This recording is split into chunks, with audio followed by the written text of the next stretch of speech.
안녕하십니까. 핀테크와 행동제모 김영환 교수입니다. 지난 시간에 이어서 우리는 계속적으로 주식시장이 효율적인가 비효율적인가, 그 비효율적이라는 증거에 대해서 알아보고 있고요. 비효율적이라는 증거가 뭐가 그렇게 중요한데, 보시면은 첫 번째로 효율적이라는 것 자체가 무너짐과 동시에 경제 이론에서 말하는 체계의 핵심 사항이 무너진다 하는 거 말씀드렸고, 두 번째로는 뭡니까? 효율적이라고 했던 그 벤치마크 대비 비효율적이라 그러면은 여러분들이 돈 벌 기회가 아직 있다 하는 겁니다. 왜냐하면은 효율적이라고 했으면 돈 벌 기회가 있다 없다? 없다. 왜냐하면은 시장 참가자들, 투자자들의 그 정보 처리 능력이나 뭐 이런 것들, 입수하는 능력 이런 거는 저 자신 혹은 여러분들, 그죠? 우리들보다는 훨씬 더 좋거든요. 그러니까 우리한테는 그런 찬스가 없다고요. 버스 떠나고 없다. 항상 그런 겁니다. 그런데 그것이 부정되는 순간 우리한테도 기회가 온다 하는 겁니다. 재밌겠죠, 그죠? 그래서 지난번에는 모멘텀, 사이즈, 밸류 이런 거에 대해서 얘기를 했고, 이번에는요 이벤트 드리븐에 관련된 것들을 좀 얘기를 하겠습니다. 그 헤지펀드 트레이딩 스트래티지랑 같이 갑니다. 좀만 기다리시고요. 이번 주에 핫 이슈가 됐던 게 뭡니까? 참 이번 주는 여러분들 추석 연휴라 가지고 쉬는 중이신 것 같지만은 우린 주경야독을 하는 EMBA입니다. 그렇기 때문에 여러분들 쉼 없이 계속 공부하는 거 클래스를 저 비디오를 만들어 드립니다. 열심히 공부하시고요. 대신 이번 주에는 재밌는 뮤직비디오 같은 것들이 나갑니다. 그래서 즐겁게 해주시고요. 저도 또 그 비디오에서 춤을 추기 때문에 여러분도 같이 좀 댄스를 해주시면 되겠습니다. 자, 그러고 이번 주 지난주에 이제 이슈가 됐던 게 뭐가 있냐면요. 카카오, 네이버에 대해서 줄줄이 비상이 걸렸다라고 뉴스가 나왔습니다. 뭡니까? 펀드 보험 이제 네이버나 카카오에서 추천을 함부로 못 한다는 거죠. 금융감독 당국이 뭐라 그래요? 그거는 니네는 광고가 아니라 플랫폼 회사기 때문에 바로 연결돼 가지고 이 가입 버튼을 누를 수 있잖니. 그러니까는 중개회사야. 니네는 금융 중개예요. 그렇다는 거는 금융 규제를 받아라 하는 겁니다. 이제 맞아라 이건데, 그래서 주가가 카카오 같은 경우 한 30% 떨어졌죠. 그죠? 그러면서 쭉 얘기가 나옵니다. 기사들 한번 가서 보시기 바라고요. 제가 뭐라 그랬습니까? 첫 주에 JP 모건 체이스의 CEO이신 제이미 다이먼 형님께서 65페이지에 걸쳐가지고 주주 서한을 보냈다 그랬죠. 거기서 뭐라 그랬다고요? 불공평합니다. 그 금융감독 규제를 누구만 맞는다고요? 우리만 맞는다. 쟤네는 왜 안 때려요? 맏형이, 그죠? 일단 매 맞고 나서, 맴매 맞고 나서 거의. 동생들 쟤네는 왜 안 맞아? 뭐 이러면서 하는 것처럼 그런 느낌이 좀 듭니다. 근데 맞아야 되는 매는 맞아야죠. 그죠? 일단은 규제를 맞아봐라. 웰컴 투 규제월드. 빅테크들아. 그래서 드디어 이것이 시작된 겁니다. 우리나라에서. 그러고 뭐라 그럽니까? 또 마윈 같은 경우 그 알리바바 거죠. 알리페이 엔트 파이낸셜 그룹. 걔네들 IPO 하려고 시작했었다가 어떻게 됐다고요? 얻어 맞았다고요. 걔네가 작년에 그죠? 작년에 IPO 하려고 했던 거 물 건너갔죠. 취소된 이유 비슷한 겁니다. 금융 규제를 제대로 맞아야 되겠어, 니네가. 밸류에이션 하려면은 테크 회사로 밸류에이션 하지 말고 뭘로 받아라? 금융 회사로 받아라. PB 레이시오 뭐 10배 뭐 하지 말고 PBR 몇 배? 0.5배, 1배 뭐 이런 식으로 된다는 겁니다, 이제. 그러느니 IPO 안 하고 말겠다. 그런 게 된 건지 모르겠는데, 좌우지간에 그렇게 해서 지금 물 건너간 상황이 됐습니다. 비슷한 게 카카오한테도 지금 벌어졌고요. 이미 카카오뱅크는 IPO를 했으니까 다행이긴 한데요. 그죠? 근데 이 주가가 앞으로 어떻게 될까 여러분들이 상당히 고민하시게 될 거고, 그건 기말 프로젝트로 열심히 해주시면 감사하겠습니다. 그렇고, 그렇게 해서 이제 규제를 받는데, 카카오 그룹 자체도 사실 근데 좀 요즘 이제 많이 여론에 막 들끓고 있죠? 카카오 김범수 회장 휘하에 몇 개 회사가 있느냐, 계열사 110개가 넘어가죠. 뭐 이제 쩍하면 M&A를 해가지고 다 이제 가져간다, 테이크오버를 하는 데가 어딨냐, 인수합병, 뭐 기존의 재벌들과 하는 짓이 뭐 다를 게 뭐가 있냐라고 비난하는 여론들이 지금 막 들끓고 있어요. 근데 그 말씀들도 일리는 좀 있는데, 한편으로 다시 생각해 보면은 이제 와서 왜 그렇게 비난하나? 그동안에는 왜 비난 안 했고, 그 다음에는 한 번 더 생각해 봐야 될 거는 M&A 하는 게 죄인가? 라고 생각해 보실 필요가 있어요. 벤처 하시는 그 많은 회사들이 바라보는 게 또 뭡니까? 엑시트 하는 거거든요. 누군가한테 팔아가지고, 그죠? 그 지분 팔고, 엑시트하고 손 털고 나오는 거예요. 그걸로 해서 돈 버는 거거든요. 좋은 겁니다, 그거. 누가 해줘요? 카카오 같은 회사가 해주는 거. 뭐, 나름의 다 긍정적인 효과가 있는 거 아닙니까? 그걸 다 싸잡아서 비난할 거냐? 그건 좀 우리가 균형감 있게 좀 생각해 봐야 되는 거 아닌가? 라고 좀 생각이 듭니다. 한번 여러분들도 생각해 보시고요. 뭐 물론 안 좋은 점들도 이제 또 있죠. 그래서 제가 무조건 좋다 혹은 무조건 나쁘다 이게 아니라 한번 좀 긍정 부정면을 한번 골고루 한번 생각해 주시기 바랍니다. 그리고 뉴스와 노뉴스에 대한 주가 반응 이제 진도 나가겠습니다. 얼른 여러분들 휴일이 있는 주간이기 때문에 굵고 짧게 한번 해보겠습니다. 자, 중강형 EMH에서는 가격이 내재 가치에 대한 뉴스에 신속하고 정확하게 반응한다. 그 외의 것에는 반응하지 않는다. 그래서 유진 파마 할아버지께서 말씀하시기를 뭡니까? 주가를 움직이는 것은 뭐다? 정보 하나만이, 오직 정보만이 가격을 움직이시리니 라고 하는 게 EMH입니다. 유진 파마에. 그러면 정말 그럴까? What moves stock prices? 하고 하버드 교수님들께서 유진 파마한테 약간 이제 눈썹을 한번 띡 올려주십니다. 진짜 그래? 그래가지고 89년에 Behavioral Finance적인 논문을 내주시는데요. 레리 서머스, 그쵸, 클린턴 행정부 때 그 역할을 해주셨던 재무부 장관 하셨던 그분입니다. 이 양반들이 테스트했던 게 뭐냐면요, 첫 번째로 보여줍니다. 주가를 움직이는 것이 정보인가? 정보가 커다랗게 벌어졌던 뭔가 사건이 터졌던 날들을 봤어요. 예를 들면은 일본이 그죠? 펄하버 진주만 기습을 한 날, 그죠? 이건 뭡니까? 매크로 레벨의 거시적인 뉴스죠. 전쟁이 터진다는 거예요. 그러면은 위험 상태가 올라가게 되고, 위험도가 올라가면은 밸류에이션 계산하는 데 있어서 분모가 올라갑니다. 그 할인율이 올라가니까 분모가 올라가서 전체적인 숫자는 뭡니까? 떨어져야죠. 그럼 가격이 떨어져야 돼요. 주가가 어떻게 됐어요? 마이너스 4%, 지수상으로 4% 떨어집니다. 여러분들 그 주가 지수요, 표준 편차가 한 1.5% 정도 됩니다. 하루하루 보면은 1.5%를 전 기준으로 봅니다. 1.5% 이상 떨어졌나? 그러면은 뭐야? 하고 쳐다보고요. 그 이하로 떨어졌으면은 별거 아니군. 그러고 넘어갑니다. 기사에서는 기자분들이 여러 가지 다른 말씀들 하시는데 전 신경 안 씁니다. 1.5% 기준으로 보는 거예요. 4% 떨어졌으면은 2 스탠다드 디비에이션보다 훨씬 더 3 스탠다드 디비에이션 정도 떨어진 겁니다. 이 3표준 편차 정도. 그러면 이게 뭡니까? 심각하죠. 움직인 겁니다. 가격이 심각하게. 그 다음날 전쟁 선포해서 3% 또 떨어지고, 이거 2 표준 편차 떨어진 거예요. 더. 우리나라 전쟁 났을 때 어떻게 돼요? 5 표준 편차 빵 떨어집니다. 이거는 거의 4 표준 편차 정도까지 가는 거라고 보시면 됩니다. 그죠? 3, 4. 심각하게 부정적인 뉴스였다 하는 거고요. 군산복 합체이기 때문에 뭐 미국의 군산복 합체는 뭐 이런 때 뭐 파티한 거 아니냐라고 얘기하실지 모르겠지만 아닙니다. 아니에요. 세상 그렇게 이제 사악하게 돌아가는 것만은 아닙니다. 전반적으로 그죠? 미국한테도 부정적인 뉴스였어요. 우리나라 전쟁 터졌다는 게. 그런 걸 보시면 되겠고요. 중요한 거는 뭐다? 좌우지간에 정보가 가격을 심대하게 움직이는구나. 시카고 니네가 말씀하시는 거 맞아. 그럼 인정. 테이블 3에서는 먼저 인정하고 들어갑니다. 테이블 4에서는 서머스 교수님들. 근데 말이지 니네들 그거 알아? 이렇게 얘기합니다. 뭐냐면은 주가가 정말로 심대하게 움직인 날들이 있거든요. 하루하루로 봤을 때 가장 많이 주가가 폭등하거나 폭락한 날들 쫙 봤어요. 순서적으로 보니까는 가장 많이 폭락한 날이 언제다?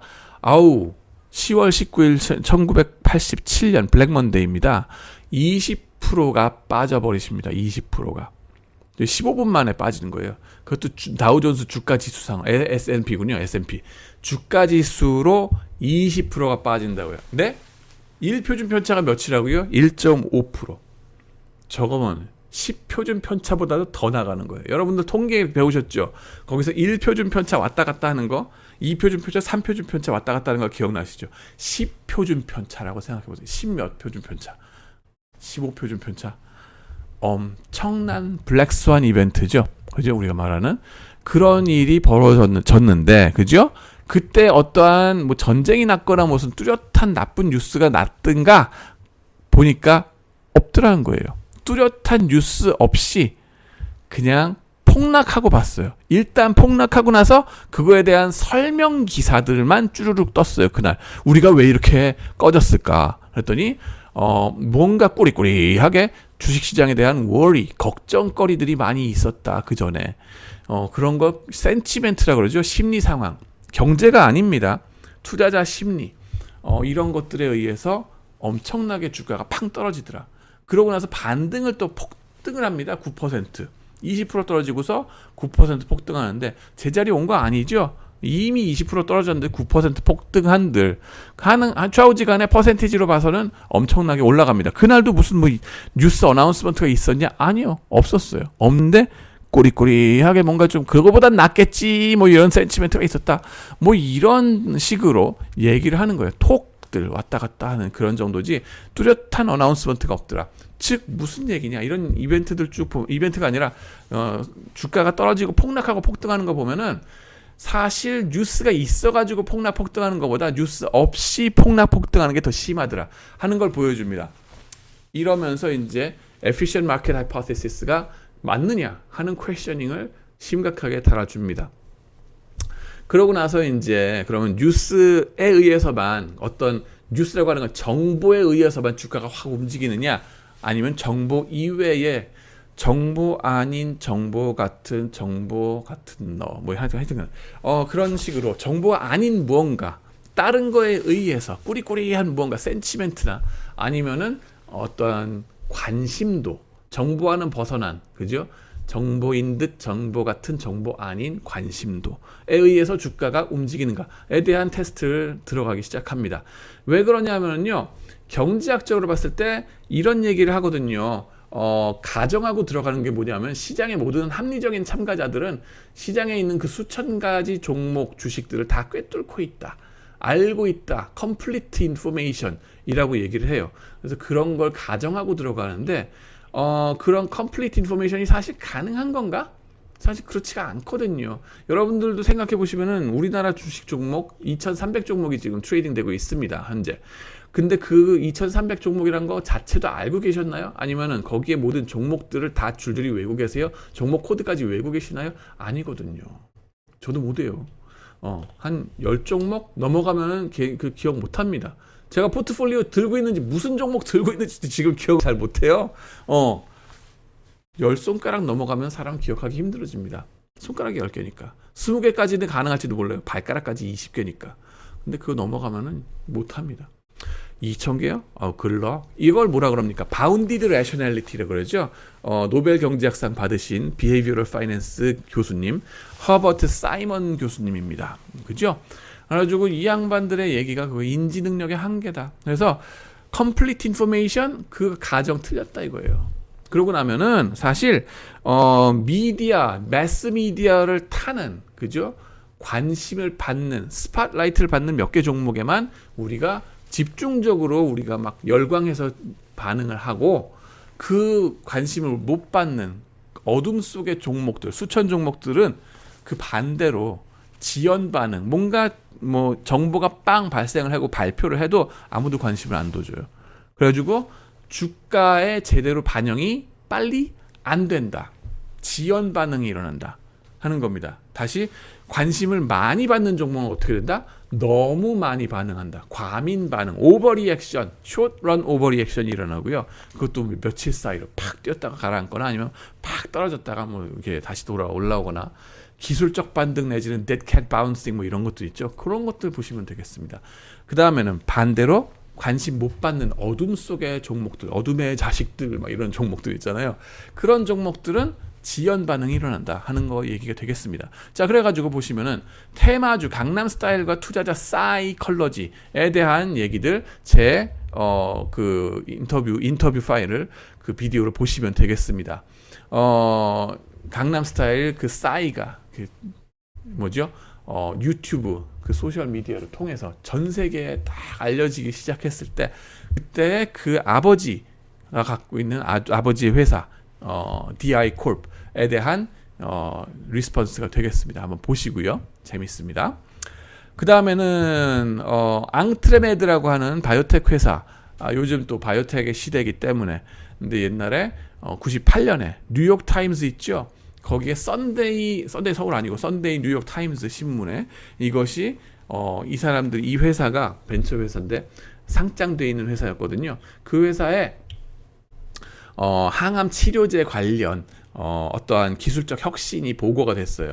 근데 그 기술적 혁신의 보도가 되자마자 주가가 5배를 폭등을 해버립니다. 그 다음날 월요일 날. 그죠? 신기한 건 뭐냐면은 그 기술적 이 사람들, 이 회사의 그 기술적 혁신, 그거에 대해서는 이미 6개월 전에 네이처지에, 그죠? 탑 과학 학술지에 이미 게재가 됐어요. 그래가지고 전문가들은 벌써 다 알고 있었어요. 근데 그걸 갖다 뉴스 미디어에다 터트림과 동시에 주가에서는 5배로 폭등을 했다가 다시 이제 내려 꽂힙니다. 이런 현상이 벌어지는데, 그런 것이 바로 정보가 사실 처음 어나운스 된 때는 요때인데, 이때 제대로 반응하지 않고 어땠다? 뒤늦게 그 스팟라이트를 미디어가 딱 주니까는 이렇게 반응했다는 거예요. 이래서 기자분들이 돈을 버는 겁니다. 이래서 기자 양반들이 요 포커스를 한번 줌에 따라서 그 미디어를 딱 받는 사람들은, 그 회사는 주가가 이렇게 폭등을 하거든요. 그래서 또 이제 경제신문 기자분들이 또 이런 주가 조작이나 이런 거에 가담하지 못하도록 또 이런 컴플라이언스라든가 이런 거 레귤레이션들도 강하고요. 조심조심들 하십니다. 좌우지간에 주가가 이렇게 높게 형성이 되는 건 그 이후다. 이전에는 어둠의 주식들, 어둠의 자식들이 아니라 어둠의 주식들, 아무리 네이처에 나와도 탑 사이언스 그 학술지에 나와도 잡지 아닙니다. 학술지를 잡지라 그러시면은 많은 학자분들이 화내십니다. 학술지는 잡지랑 다르죠. 그래서 하여튼 학술지에 나와봤자 소용이 없더라. 누가 쳐다보나요? 여러분들 중에 네이처 사이언스 보시는 분 계세요? 저도 안 보거든요. 저널 오브 파이낸스도 안 보실 텐데 여러분들. 좌우지간에 일반 대중이 알아줘야 된다는 거죠. 자, 그렇게 이제 어텐션이 중요하다. 정보보다도, 그죠? 정보가 백날 나와봤자 어둠의 주식들이면은 소용이 없고, 관심도, 그죠? 관심을 끌 줄 알아야 한다 하는 겁니다.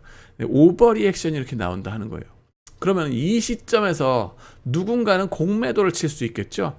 이만큼 돈을 버는 겁니다. 이만큼 돈을 벌 수 있다는 겁니다. 그죠? 재밌는 현상들 나오고요. 제 TV 인터뷰도 또 강남스타일에 대해서 이렇게 보시면 되겠습니다. 이거 넘어갑니다. CEO 인터뷰전 CNBC, 요것도 마찬가지입니다. CEO들이 CNBC에 나와가지고, 여러분들 잘 아시는 뉴스 미디어죠. 거기에 나와서 인터뷰를 하거든요. 근데 거기에서 새로운 정보를 핫하게 새로 깔 수가 없어요. 왜냐하면 소송당합니다.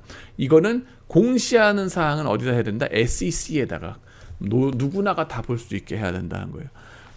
CNBC라는 케이블 텔레비전에만 딱 하면은 그거 못 본 사람들이 소송 걸거든요. 그래가지고 인터뷰 미디어에서 할 때는 이 사람들이 김 빠진 뉴스, 이미 과거에 얘기했던 뉴스를 재탕해가지고 얘기할 수밖에 없어요.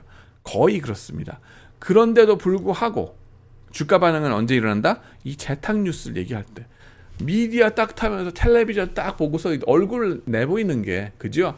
일단 사람은 면대면 제일 넘버원 임팩트, 그 다음에 텔레비전으로 해가지고 얼굴 나오는 거 두 번째 임팩트, 이런 식이거든요. 그렇기 때문에 사람의 심리적으로 이 사람들을 팍 자극하는 효과가 있어요. 얼굴을 내보이면서 하는 게. 여러분들 발표하실 때도 마찬가지입니다.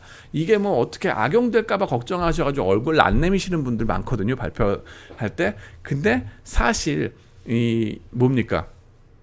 얼굴을 내놓고서 같이 얘기를 하시는 게 훨씬 더 어텐션 드로잉 하는, 그 관심을 끄는 이펙트가 있어서 효과가 좋긴 합니다. 그래서 여러분들이 나중에 어디에서 얘기를 하실 때에도 이거 얼굴 내놓고서 프레젠테이션 하시는 거를 좀 연습하시기 바랍니다.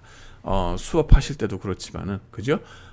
좌우지간에 그런 것들. 그 다음에 또 증권방송 유명 앵커 효과, CNBC의 이 매드머니 이 프로그램 진행하는 앵커가 유명하죠. 짐 크레이머, 풋볼 선수 같이 생겼는데요. 이 사람이 방송할 때 보면 종목 추천을 합니다. 바이 바이 바이, 셀 막 이러면서 추천하는데 사실은 이 사람이 허당이거든요. 사라고 해가지고 추천하는 거 봤더니만은 제대로 뭐 선방하는 주식이 별로 없더라 하는 것들이 학술적인 논문에서 벌써 테스트가 됐습니다. 그러면서 동시에 뭐예요? 그 바이바이바이 하는 그 종목들 있잖아요. 보면은 어떻게 되느냐? 바이바이바이를 함과 동시에 관심을 끄는과 동시에 어떻게 된다? 주가가 그날로 3%씩 올라가더라 하는 거예요. 이게 다른 리스크 팩터들 다 통제해 주고 나서 이상 수익률입니다. 그러고 보면은 3% 정도 올라간다 그러면은 이거는 돈 벌 찬스입니다. 거래 비용 여러분들 뭐 바이 앤 셀 해봤자 뭐 1베이시스 포인트 EBP 뭐 그 정도 되나요? 0.5% 뭐 코스트로 나간다고 치더라도 0.5가 아니죠. 그렇죠. 0.5%를 코스트로 나간다고 치더라도 살만합니다. 그죠? 살만한 것보다도 이미 방송이 돼가지고 주가가 올라갔잖아요. 늦었다. 어떡합니까? 떨어질 게 뻔하거든. 공매도 치는 겁니다. 공매도 치면은 원상복귀 하더라 하는 겁니다. 40일에 걸쳐서. 자, 그런 식으로 해가지고 공매도를 쳐서 헤지펀드들이 돈을 벌 수 있었다 하는 거고요. 가장 쉽게 돈 버는 방법입니다. 사실 헤지펀드 입장에서. 텔레비전 보면서 텔레비전의 CEO가 나오면 공매도 치면 되겠네, 공매도 치면 되겠네 하는 겁니다. 자, 이걸 하는데 대형주에서도 이렇게 3%씩 돈을 벌고요. 소형주에선 7% 돈을 버는 겁니다. 이렇게 쫙 빠지니까. 물론 근데 이건 조심하셔야죠. 리퀴디티 뭐냐면은 유동성이 없는 주식들은 이게 돈 버는데 시간 많이 걸린다는 거예요. 리스키 돈 버는데 좀 더 많이 시간이 걸리기 때문에 좀 조심하셔야 되는데 좌우지간에 그렇다 하더라도 이 매그니튜드 자체가 크기 이 돈 벌 수 있는 사이즈 자체가 크다는 겁니다. 자, 그래가지고 제가 이제 한번 저의 인생샷 뉴욕 스탁 익스체인지 방문했었거든요. 거기를 어슬렁거리면서 이제 돌아다녔더니 원우님 한 분이 저한테 사진을 찍어 주셨습니다. 삼성의 부장님급하고 차장님급 분들을 이제 금융사 분들하고 같이 제가 인솔 교수를 해가지고 같이 관광을 했었는데 견학 갔었죠. 그때 짐 크레이머가 막 방송하는 걸 제가 옆에서 기웃거리다가 사진 찍힌 겁니다. 이거 방송사고가 아닙니다. 인생샷입니다. 제 연구하는 분야에 딱 그 사람하고 이렇게 찍힐 줄 몰랐죠. 좌우지간에 그렇게 해서 어텐션을 끄는 주식, 관심을 끄는 주식에 대해서 사람들이 열광 클릭을 해가지고 바이를 한다는 거예요. 개인 투자자들이 바이 막 열광을 해가지고 사면은 헤지펀드 입장에서는 뭐다? 찬스다. 뭐 할 찬스? 공매도 쳐가지고 돈 벌 찬스다 하는 겁니다. 자, 그런 것들이 방송을 탄 것도 있지만은 또 어떤 게 있어요. 트위터라는 건데 이거 뭐냐면은 트위터 여러분들 소셜 미디어 트럼프가 많이 쓰는 거, 일론 머스크 형님이 많이 쓰는 거 트위터 있죠. 그게 2013년에 아직 상장이 안 됐을 때 얘기입니다. 프라이빗 컴퍼니였을 때 트위터의 CEO가 발표를 합니다. 이거 보니까 우리 장사가 잘 되는데 주식시장에 공개를 해가지고 IPO 하겠습니다 라고 발표 딱 합니다. 그랬더니 그날 그 뉴스를 듣고서 연락의 주식을 사셨어요. 어떤 분들이 뭘 샀냐 하면은 TWTR라는 종목 코드를 가지고서 진짜 비슷하게 발음이 비슷하잖아요. 트위터 알지 이 종목 하면서 막 산 거예요. 개인 투자자들이. 왜 삽니까? 단지 이름이 비슷해서 무식하게 그냥 사는 거예요. 뭡니까? 이 주식은요, 요 소셜 미디어랑 전혀 상관없는 열천거리가 먼 주식입니다. 여러분들 뱅앤올루프스는 아시죠? 스피커 무슨 뭐 이런 헤드폰 그런 회사라고 보시면 돼요. 얘네는 스피커 만들고 홈 시어터 같은 거 만들어주고 이런 거 하던 회사입니다. 트위터. 예. 근데 옛날에 뱅크럽트 되셨어요. 회사가 망해가지고 우리로 치면 법정 관리 같은 거 이렇게 들어가가지고 1센트에 이제 주식이 트레이드 되던 회사입니다. 1센트 주당. 근데 이게 발표가 남과 동시에 10분 만에 얼마로 튀어요? 15센트로 15배 누군가는 돈을 버셨다는 얘기입니다. 그죠? 네. 순식간에 누군가는 이때 사놨었으면 벌었겠죠. 누군가는 이때 팔았다는 얘기입니다. 그죠? 돈 버신 분 있는가 하면은 누군가 그때 샀다는 겁니다. 연락에 샀다는 거예요. 개인 투자자가 실수라는 거죠. 개미 귀신 전략. 요때 공매도 치신 분이 또 있겠죠. 그죠? 그러면은 돈 버는 겁니다. 이거만큼 돈 벌고 누군가는 쪽박을 차고. 이런 식의 일들이 비일비재하게 벌어집니다. 이걸 알고리즘화 해가지고 발음이 비슷한 주식, 종목 코드 비슷한 주식 뭐 이런 것들 가지고서 돈 벌 방법이 있다 하는 겁니다. 네, 주식시장이 효율적이라고요? 효율적이길 저도 바래요. 근데 이런 비효율적인 현상들이 계속적으로 벌어지고 그거를 파악해 나가면서 퀀트 투자로 반응하고 알고리즘 투자로 돈을 벌 방법이 있다 하는 얘기가 되겠습니다. 그래서 다음 비디오에서는 또 이제 지연 반응에 대한 얘기를 또 해보겠습니다. 좀 전에는 이 오버리액션, 그죠?